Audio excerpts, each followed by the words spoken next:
At that. There it is. We're like waiting for it to be live. Hello, everyone. I will apologize in advance. I forgot to move Rosie, who's feeling better, and you'll hear that throughout the entire episode. Um, how is everybody? I hope you are all well. I am really happy to be back. I assume we are really happy to be back after missing one or two. I don't know how many we missed, but I was sad that we couldn't do it. We're on a good morning, by the way. We're on an unusual day, and we missed last week. So between the two, it feels like it's been forever. How are you? I am okay. How are you? Hey, wait a minute. I'm good. I just got back quite late last night from a trip, so I'm a little draggy. Um, how is well, first of all, how was your run? Okay, Somebody actually put when I yesterday I said we couldn't do it because I was on the road. Someone said I'll run when Joanne does. that is smart. I did an interview with someone this last week, and the person who I don't know said, "Are you just back from your run?" And it was so out of context that I said, "What?" He's like, "Your run? Are you just?" I was like, "Oh man." And No, how is Gary the Apple guy? Gary the Apple Guy is good. So I have a very brief Gary the Apple Guy story. Ooh, So Gary the Apple Guy hadn't been there for a few weeks. He was there yesterday, and he said, "Joanne, I have to tell you something. Probably on Thursday. They're there on Thursdays. Someone came here with her son. They were wandering around New York. They were tourists. They were from Pennsylvania, and she said, 'Are you Gary the Apple Guy? Can I have a picture with you?'" oh wow, wow. It was like she asked him, "Am I Gary the Apple Guy?" And he was like, "Yeah." So then I said, "Well, what happens if you Google Gary the Apple Guy and you get there's three different, but one of them says Gary the Apple Guy is a beloved fruit vendor." So that's all you guys. Oh man, beloved fruit vendor. But that's kind of if he's okay with it, that's kind of what you want to do with you wish you could highlight everybody in the country, but not a bad thing if he gets a little more business. No, well, it's not his business. Well, okay, but he likes the people he works for, Yeah, so no, for sure. It's fine. It's good. It's just it is not what I and or what he ever thought would happen. He was like, "They're really watching you and Heather." I was like, "Yeah, well, if they know who Gary the Apple Guy is." that's great. That's great. Did he say how the crop looks this year? He said that he was selling sour cherries. He said the regular cherries did not go well. Interesting, interesting. Because I noticed that last night in the grocery store that they did not have the usual cherries.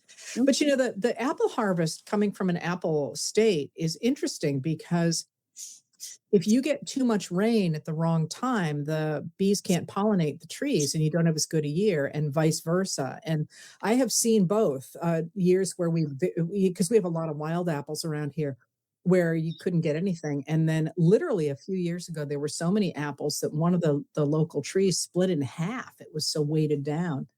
Um, so it does actually sort of matter what the spring looks like. This is much more interesting and fun than talking about history, isn't it? Not history. Actually, you know what? I'm not going to say his name, but where I was where a dear friend of ours was, years of mine, and we got to go out to lunch, and we talked the entire time about the 1850s, and it was so great. Oh my God, it was so great. We asked his wife; she was listening to us talk at dinner the night before, and we got into a bit of an argument about Albert Beveridge, and of course, he's late 19th century and where he lived in his career. And I turned to her and I said, "Don't you want to come to lunch with us tomorrow?" And she said, "I do not." We'll have fun. But yeah, we should probably talk about stuff going on in the news, right? We should talk about stuff going What's on. on your mind? Well, in our brief pre here chat, um, The idea of accountability came up. Oh, you're so bad. I wanted to talk about religion. So I was arguing about religion, and I was arguing about accountability, and she was arguing about religion. I'm like, let's do religion, but I'll let you choose. And now she's like, we're doing accountability. We can do religion. You're passing the buck. No, no. So I think you're right. I mean, I think we got to talk about accountability because that's really the big story right now, both in terms of the way that Democrats are now talking about the midterm elections and what comes after, but also, I thought JD Vance, when he tried to downplay Watergate the Watergate. other day, Right. like it was a joke, was a message about the radical right's clear plan to avoid accountability for everything that they've been doing. Well, that's obvious because when they now it seems to me more so than in the past when they talk about the crazy Democrats, we got to keep them out, et cetera, et cetera.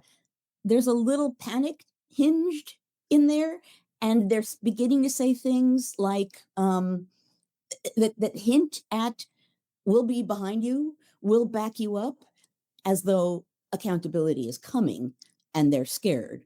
And that rather than just these people are crazy, they're bad for America, it has become, oh no, oh God, we can't lose because we might be held accountable. And by the way, I think Trump's been there for a long time. It was actually January of 2020. No. Right after it was months ago. I'm sorry, I can't. Maybe it was January. I think it was January of 2026 when he said, we can't lose the midterms because they're going to come after me. They're going to impeach me, is what he said. Yeah. And so there's a couple of levels to that, though, that I find interesting. Like when Mike Johnson, the Speaker of the House, said yes Friday, he said to a group of right-wing people listening to him, they're going to, if the Democrats win, they're going to come after all of us. And I thought there were two levels to that. One, let me just add, he also said, we will protect you. yes. But the first thing he said was, you could read it as because they are going after their political opponents without reason, accusing them of mortgage fraud or the 8647 in seashells on the beach being a threat against Trump's life from the former director of the FBI, who, if he actually wanted to cause somebody harm, has many other ways to suggest that than taking a picture of seashells on a beach, when, by the way, he was advertising a book. So he was trying to up his, in his social media use. He did. Yeah, he really did. So there was that. But then the other piece of that was the recognition that if we adhere to the rule of law, the members of this administration are in real trouble. Well, right. And the rule of law and free and fair elections.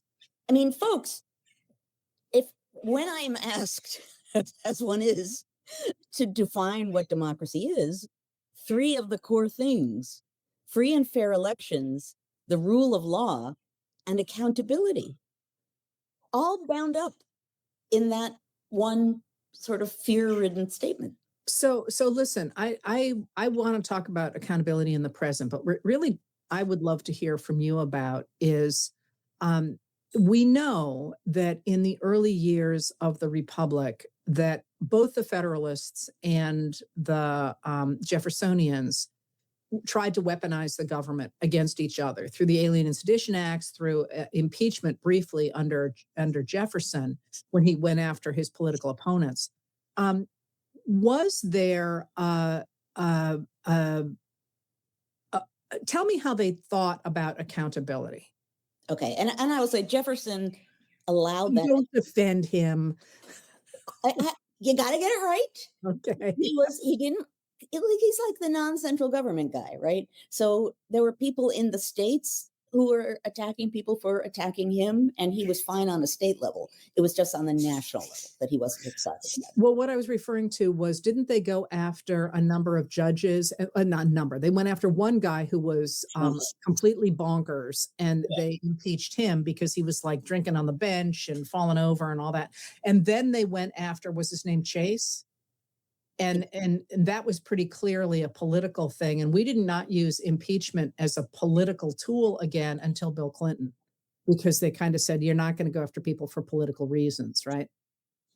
Yeah, but go back to what you just asked me around Samuel Chase and Thomas Jefferson. Well, so the idea of accountability to the law is Mm, like central to what we yes. are. Yeah. And we really started making exceptions to it in the modern era with, I would say, with Nixon.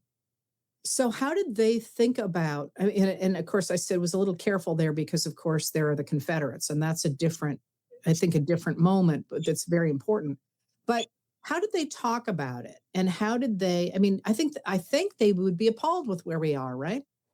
Well, for sure, and everything is hedged in when you look at this early period because they were a population of elite guys who assumed that elite guys would always be in power. But yeah, they assumed this is part of why they were scared of demagogues. This is why demagogues were the number one fear. A demagogue plays on the feelings of the public to get power, and then once they're there, they do whatever they want, and how can they be held accountable?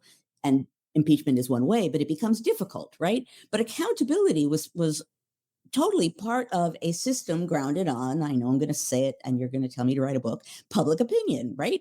That what holds this kind of system together, what grants it authority? It's not divine right, it's not the rule of kings, it's the fact that we give power to people and those people are accountable to us for how they use that power. That's at the core of what our government is. It's why we have free and fair elections. It's why we have actually even checks and balances, although it seems structural. It isn't just structural. The idea is each branch is holding the other one accountable. So accountability is key in any kind of government that has the free play that a democratic form of government does. All right, so let me ask you this though. Somebody asked this to me, and I actually think it is an important intellectual and philosophical point.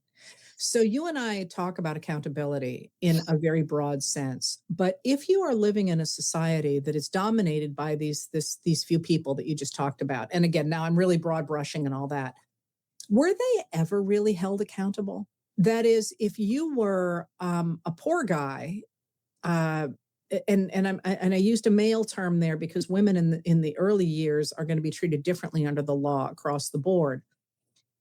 But if, and it's certainly if you were an indigenous American or a Black American, you're in a completely different category. But even when you were just talking about white guys in that period, didn't the white leaders get away with an awful lot of stuff that poor guys couldn't? Yes. But ironically, one way in which they got away with something that poor guys couldn't had to do with accountability, and that was dueling. It was illegal. So the only people really who were doing it and getting away with it were elite white guys. And duels were about redeeming yourself from someone charging you with something. So in a sense, if someone was trying to, you could say call you to account or hold you accountable for something and you felt that it was an insult, dueling was part of how you could counter that. And it was elite people fighting elite people in front of a largely elite audience. But yeah, that was absolutely tuned in to, an elite audience and elite people who could break the law. The lawmakers were breaking the law routinely. All right. So, and I want to come back to that about them routinely breaking the law, but I'm going to push it a step further and suggest that if in fact you always had these guys who could act with impunity, how much of that gets baked into our system? And what I'm thinking of is that fabulous book by Bruce Mann, who is Elizabeth Warren's husband. Um, it's old, it's 20 years old now, but about the origins of bankruptcy law and the fact that the way those early republic laws developed basically said that if you were a company, we didn't have corporations then, but if you were a company and you borrowed too much money and you went bankrupt, it was like oopsie poopsie. And there were sort of these corporate laws, and it was considered, well, it's just the way it worked. But if you were an individual who went bankrupt, you had morally failed and you went to debtor's prison. And that I actually think that's a really important nexus right there, that basically if you're a company that does it, you get off if you're a wealthy guy. But if you're an ordinary person, you go bankrupt, it's considered a moral failing. And I think about that a lot these days when we have really large corporations doing really heinous things. And it's like, oh, all in a day's work. Whereas you get somebody who gets medical debt and goes bankrupt, and it's like, well, you should have planned better. And I to me, those things don't make any sense. And I wonder if that is, and again, I'm sort of playing not devil's advocate here, but really sort of pushing this idea. Is this just because the rich guys wrote the laws? I do think some of it's baked into the system.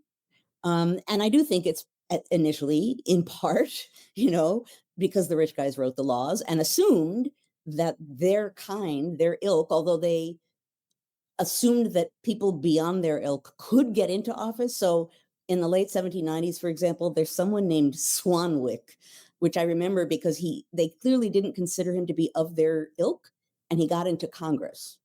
And there were cries of Swanwick, Swan, like, oh, Swan. So they assumed their kind would be in power, and they assumed in an abstract way.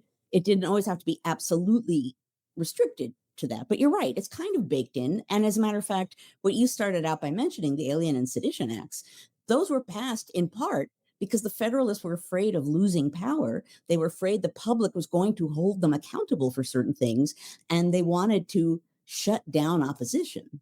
So you know, there are interesting ways to compare the present moment with the fact that the people in power didn't want to lose power and tried to shut people up and prevent them from saying negative things about the government and gave the president the power to deport people. So, which again, the Trump administration began to use again. It's under the Alien Acts of 1798 that they started deporting people to other countries, including Kilmar Abrega Garcia to El Salvador. It's like, I have to tell you, at the time, part of me was like, wait, what? I mean, when you study this period, that's never a good thing.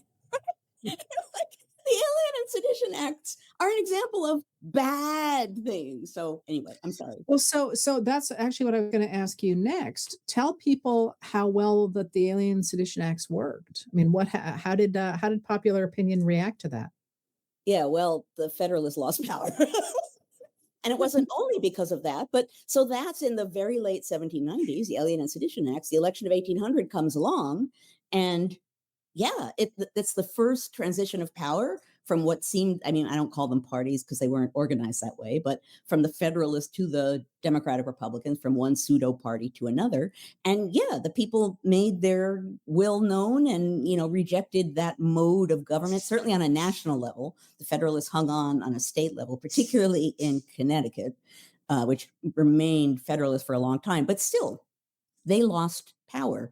And, you know, people basically came forward and didn't necessarily say it in so many words, but supported a more popular mode of government, a mode more grounded on the people and less grounded on elite folk who, as those two acts showed, didn't want to be held accountable. Now, the thing I want to throw in the mix here is part of the allure of Andrew Jackson was getting past the precise equation that you're talking about. Because Jackson said it's not just elite white guys, it's all white guys that are good, right? Jackson said, I am for the common man, meaning white common man. That had a huge appeal. That was part of his initial plunge into government, was the fact that he was saying something different from what others had said before, and people heard it. But it was also crap. He was an elite slave owner, and one of the things that he really weaponized was the idea of fighting back against, fighting indigenous Americans and taking their land. Well, I and mean, coattails, and he you know, helped all his cronies and all of the other stuff. So yeah, it is a load of crap. But the point is the idea of it. that sounds familiar. Yes. Um, okay, I was going to ask you something about that. Account. Oh, so one of the things that I think is interesting, and I have been thinking, as one does, about Jefferson and the Federalists of late, um, is you can see it now, in certain states. the Republican Party is refusing to redistrict, even though Trump is putting huge pressure on them. And I think to some degree, they're aware of just how badly that is playing. Similarly, the crackdowns on in Ohio of voter registration, for example, we don't know how that's going to turn out, but rather than making people sort of scurry under their beds, it appears to be making people go out into the streets. And that, and I meant that figuratively, you know, they're really pushing back legally, they're pushing back with voter registrations and so on. And it's going to be interesting to see, you know, one of the best ways to get at least an American to do something is to tell them they can't. Oh, that's very true. Yeah. That's very. I've told the story here before about the foreign general who came in to train the Continental Army. I've told it online so many times. I'll be very fast because No, people no, find please tell. Is this, how do you pronounce it? Is it von Steuben? Steuben. Steuben. Steuben. Yeah, von Steuben. I say it all the time because it hits this right on its target. He was brought in, Prussian general, to train the Continental Army because it wasn't really an army; it was local guys who all came together. And what he found, which he spoke about, you can't give them orders. He said, "Who are these people? You can't order these Americans. They need to understand why." Why are you asking them to do something? Why do you need to do this? Americans, certainly in New England, they elected their officers, right? This was bonkers according to European military tradition. I love that story because that gets right at what you're talking about, which is generally speaking, Americans have a sense of, you know, I want to say their rights, but their rights in a broad kind of a way. Why are you asking me to do this? I get to understand why. Some of that's Puritan tradition, where if you were a Puritan, you had to know how to read and you had to understand what you should or shouldn't do. But that's a long-standing American kind of stubbornness. Well, the Puritanism example is interesting because the reason that you were supposed to know about, that you were supposed to be able to read, and they educated girls as well, was because you had to be able to think and to guard against following the Antichrist. And so they were really, really pro education so that you know, you didn't make bad decisions because you misunderstood what was going on in the world around you. Because so much of what they believed came from their belief that God was giving them signs in an everyday, you know, in their everyday lives. And you didn't want to misread those signs and Make do a it. quick point related to that. So yeah, they educated people, including women. They had to know how to read. They had to be able to think and process to hold themselves accountable as well as to work for the nation, their community. But there's a reason why the founding generation focused on education too. The people writ large needed to understand threats, needed to see threats when they appeared, threats to a small r Republican form of government. They needed to be educated. They needed to have knowledge. Both of those, I mean, and you can talk about the pros and cons of both of those kinds of ways of running things, but the linking of education with holding power accountable, you know, and the fact that people in power who do not want to be held accountable immediately attack education, like that's totally for a reason. I actually think that's right. Though. I mean, if you think about the concept of democracy, there are and uneducated voters or voters who are voting against their interests. And Lincoln is all over this as well. How do you combat that? How can democracy work if you have a huge population voting in ways that destroy democracy? And you know, there's a bunch of different approaches. You can stop people from voting, and you can make lines and say, well, there's education requirements or property requirements with the assumption that if you've got property you must be smart enough to have made it. Or you can do it by race, or you can do it by gender, and all of those to me are problematic. The answer is, I think, to make sure everybody gets an education. And of course, that's what the US did so brilliantly after World War II, especially, and that we're just destroying. I mean, it's just Right. hurt. Destroying it for the sake of power. Yeah, yeah. It's an exact equation. Education gives power. And so the people in power are now trying to dismantle education. Knowledge is power, right? Knowledge is power. And you think about, that's not just American, of course. It always makes me think of British literature and Jane Austen. You know, the especially in Pride and Prejudice, the people who have who have knowledge in that are sometimes manipulating or often manipulating other people. Wait a minute, I wanted to get back to history though. No, Like Pride and Prejudice. well, okay, so as long as we're there, um, you want to talk about um, the why Mr. Collins counts the windows in the mansion? Oh, You, um, because of the tax. right, but what's the name of the mansion? Miss Oh, I'm not going Art. to remember that. Okay, I'll come up with it. But Okay. he's when he's trying to impress the people and he's counting the windows in the mansion. Tell Lady people why. de Vere, right? Wasn't Lady I can't remember the Yes, name. yes. Lady, I'm sorry, I'm in the wrong Rolodex. I do know Pride and Prejudice. I'm sorry. No, I do too, and it's not well, we're not it's not our normal place to be, but there was essentially a tax on windows. You might know this in greater detail, but people bricked in their windows to avoid the tax, right? So what very often Pemberley says No, no, no. Pemberley was Catherine de Bourgh was indeed her Lady name. Catherine de Bourgh, and her Pemberley is Mr. it Darcy. What was was her? Mr. Darcy. Hold on, I'm looking it up. Keep Okay. talking.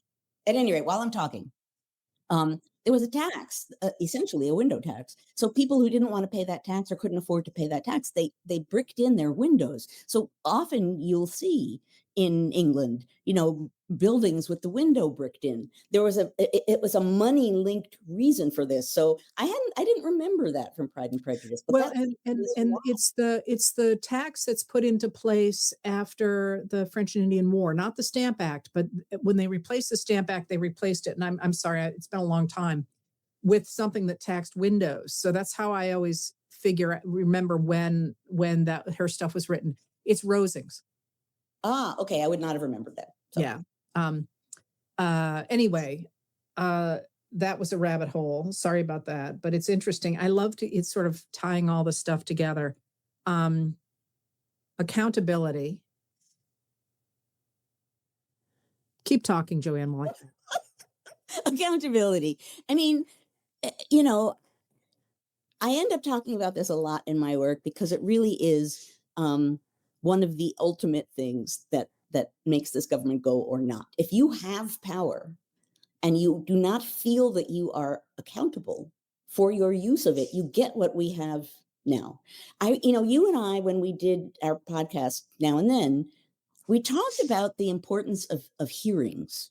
This was after January 6th. And we talked about how, regardless of the outcome of a hearing, it's important to have the hearing because what a hearing says is this is not allowable.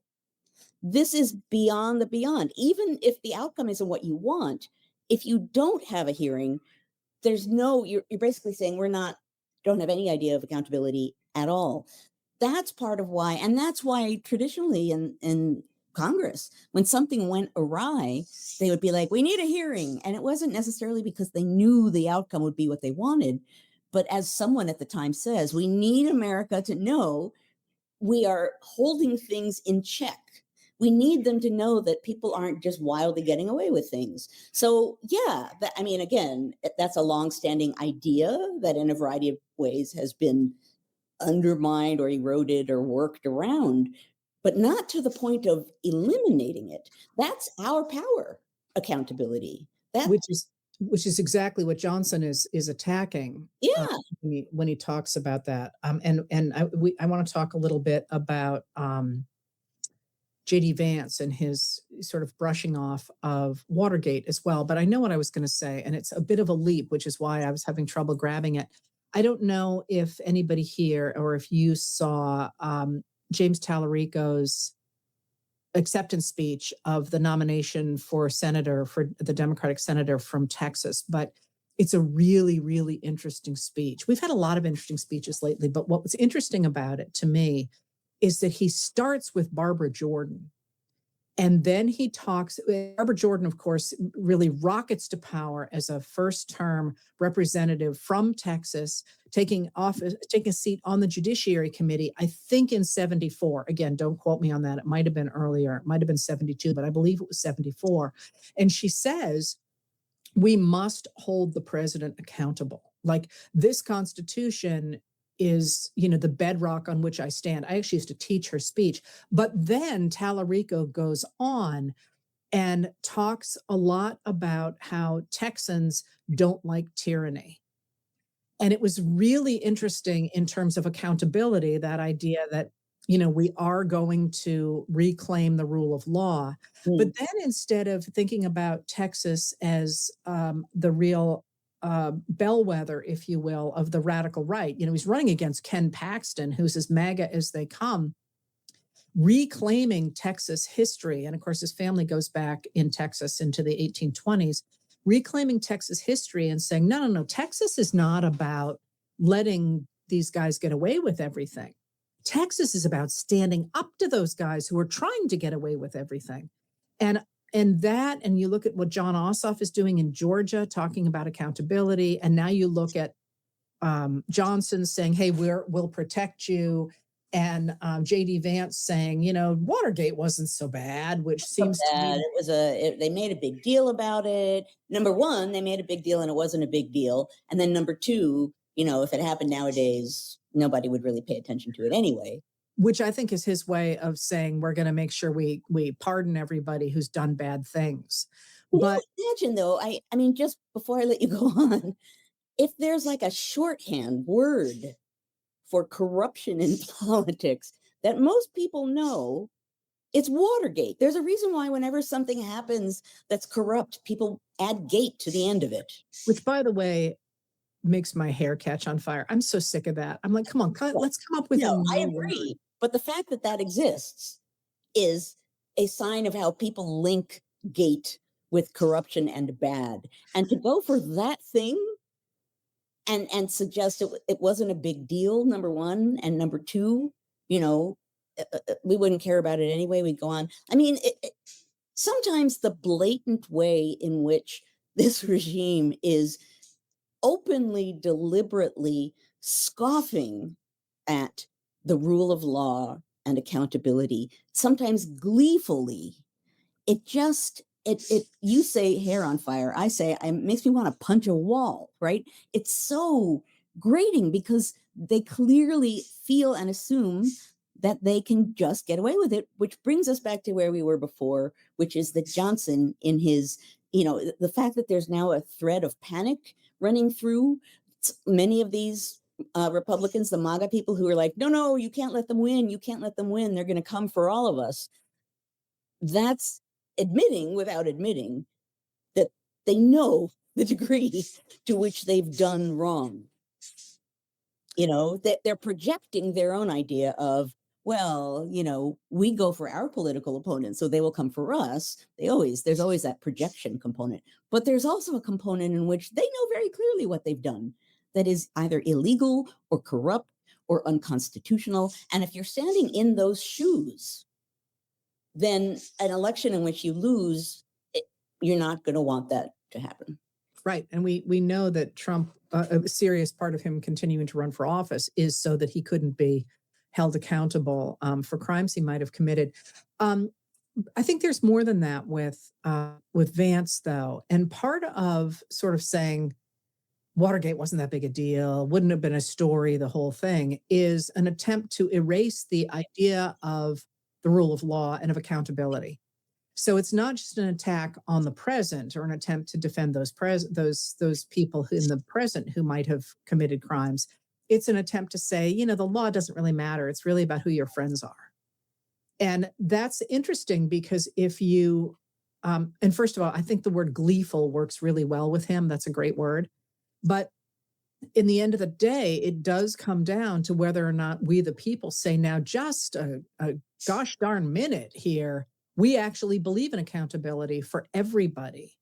And we believe in the rule of law, because at the rate they're throwing accusations at people for things like producing zines or, speaking up against the administration. Or moving zines. Yeah, no, exactly. But what's interesting is, in essence, by denying that Watergate was a big deal and sort of in one way or another pushing it aside, that's the equivalent of erasing history.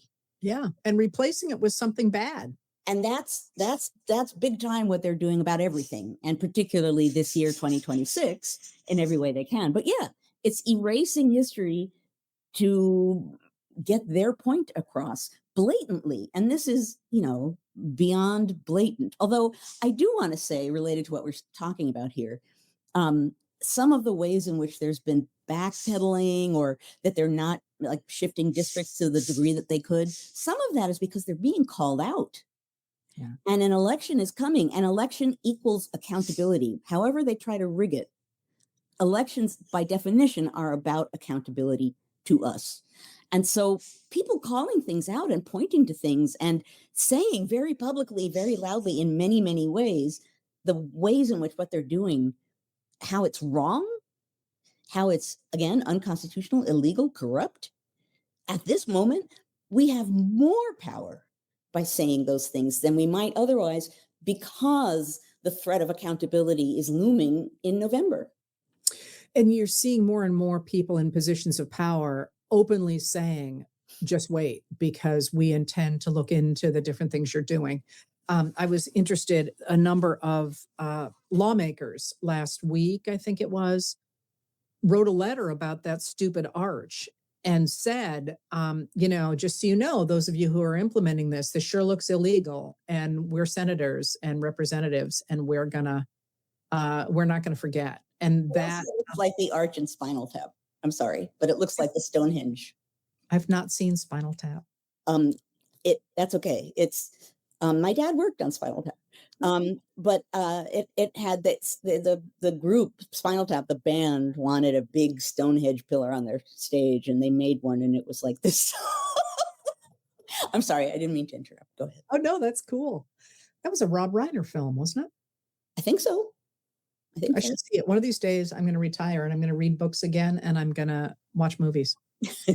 um, so the idea of accountability and of speaking up in this moment is, I think, a very powerful one to remind people that it's our country and that we really do care about the rule of law. Um, I also really like the idea of the law. Oh, I know what I was going to say to you. The law being being for everybody, not just for all of us who are not part of that elite circle. But in historical vein here, I have to say, one of the things that I really hope that I live for, I love the idea in National Treasure 2 or whatever it was, that there's a book on the shelf in the Library of Congress for presidents and it has all the secrets in it. I so want that to be true. But one of the things that I cannot tell you how much I hope that I am around to see, and it sounds like I'm saying I'm stepping off a cliff tomorrow, but I think it's going to take decades for the information to come out, is that especially in this era when there's so many records electronically and so on around the world, that when Putin falls, as he will, and people are jockeying to get power in his wake, all the files that he has are going to start to leak Oh, because they're valuable. People can right. buy their way to other countries, or they can buy their way out of legal situations or whatever with those files. And I also would love beyond anything to get my hands unredacted on the files having to do with this administration. And I mean, other people can look at the Epstein files because there's millions of them, and I want to read what they have to say. But I think fewer people will have their hands in the financial files.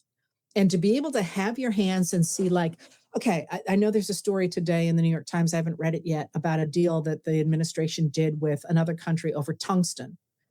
And it was predicated on those illegal tariffs. Like, how did that work?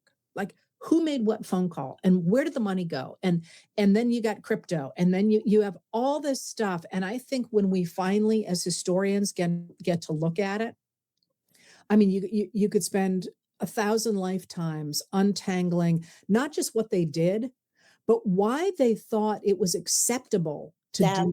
that's the thing. And as a political historian, it makes sense to me that that's part of where you would go. My version of that, because I would kill for that too, would be to look at the mindset and the assumptions and the sort of ways in which they justified this, not just because of money or power, but how in the world were they processing that? What was their mindset? Can I look through their eyes and understand how this all made sense? I would want to get at the culture of this administration in a way that you cannot get unless you had those files. So, Heather, if it ever happens, you and I need to be like in an archive.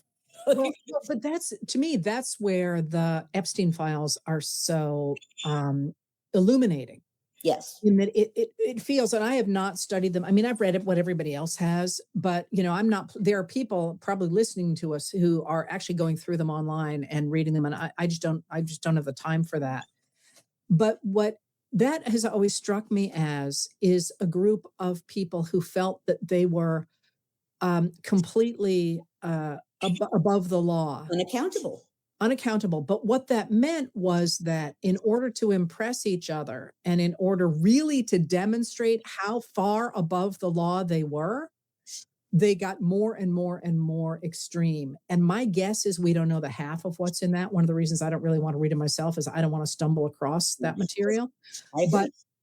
But it's kind of this it's like a bunch of little kids one-upping each other. Yeah. And at some point, mom steps in and says, "No, you can't, throw your little brother out of a tree."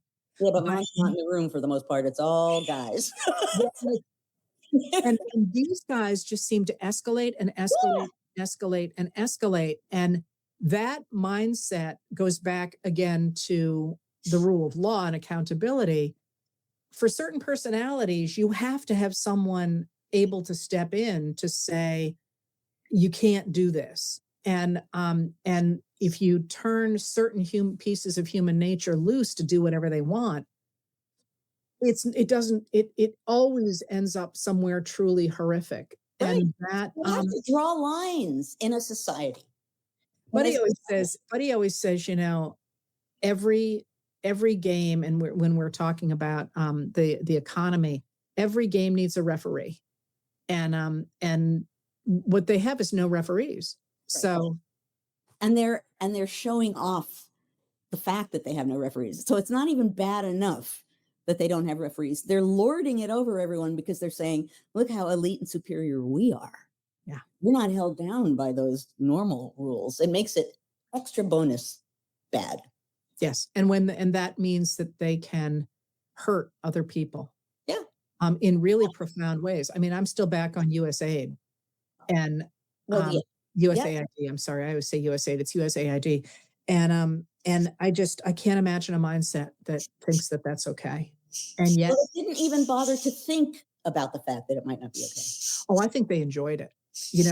Elon Musk saying, I fed USAID into a wood chipper this weekend. Well, Elon Musk, yeah, that's, I guess I would say in his case, yeah. But now that he's being held accountable, now that Ro Khanna said, these studies say how many millions of people will die. Now that people are just in the social media sphere are suggesting that he's furious, he's threatening to sue and all sorts of things because people are starting to say, it was all fun and games for you, and now you got to pay. And he's screaming that he didn't do that because of accountability. But there's more than just the law in that. There's also the social pressure of, we think you're, Paul Krugman called him today, I think, evil. Right. Well, right. And then there's cultural and social accountability as well as legal accountability, and that matters too. I'm going to be the evil person who says I'm going to bump up against a Zoom call that I have to go to at 11:30, and we've gone long today, although it's good that we've gone long. Well, it's because we haven't been here, but anyway, I'd like to talk to you again, and now I have to go. You know what I have to do? Yeah, well, I actually cannot go see Gary the Apple Guy because it's Sunday. So, right. Yeah, I was away though, so I didn't clean the bathroom yesterday. I was telling someone why everyone knows Gary the Apple Guy, and I said, well, because Heather cleans her bathroom and I go visit Gary the Apple Guy, and that happens again. I will mention, because I always forget to mention, if you feel like it, beam into my YouTube channel, because I am doing, not every night, but a lot of nights, a few thoughts for those who can't sleep. And last night I talked about the spirit of democracy and The Great State Fair versus Mom Donnie jumping into a pool and We what should that suggests we should about. talk about the fair. Oh, well, next week. Okay. And Well, and just so you know, it's also known as Freeman After Dark. And what about Friday mornings? and Friday morning, every Friday morning at 10 a.m., History Matters. Can I show you the thing that the evening crowd named? I won't put it on the right finger for this crowd. It's the protest pigeon. I didn't name it. I bought it because it was cute, and the community was like, "It's the protest pigeon." So I couldn't resist. A friend for Rosie. Yeah. Rosie's better. Although I wouldn't put it in Rosie's home over there because Rosie would shred it. She was shredded to smithereens. So, I'm glad she's better. And I'm glad to see you again, Joanne. I am so glad to see you again, Heather. And we'll do this, I guess. Well, wait a minute. Is next week 4th of July? July 4th. But I don't think Sunday. I can't. Where has the year gone? No, we can talk about when. We will figure out maybe Sunday instead of Saturday. Yeah, But we'll see. The 4th of July is a huge holiday in Maine, and so my entire family is going to be here. yeah, and So I'm I not want to go see entirely the sure. tall ships. What's that? I'm going to go see the tall ships, and they're in Oh, the Maine. cool. Yeah, Post pictures. I will. I love the tall ships. Me too. All right, you run to your meeting. Love you. Lovely to Love see you. you too. I love the fact that you guys are all here. Yay! I'm glad we're all back. And we'll do this again soon. If we don't talk to you all as a group, have a fabulous holiday. Fly your flag Own uh, the flag. and let's stand for accountability among other things. Yeah, and democracy.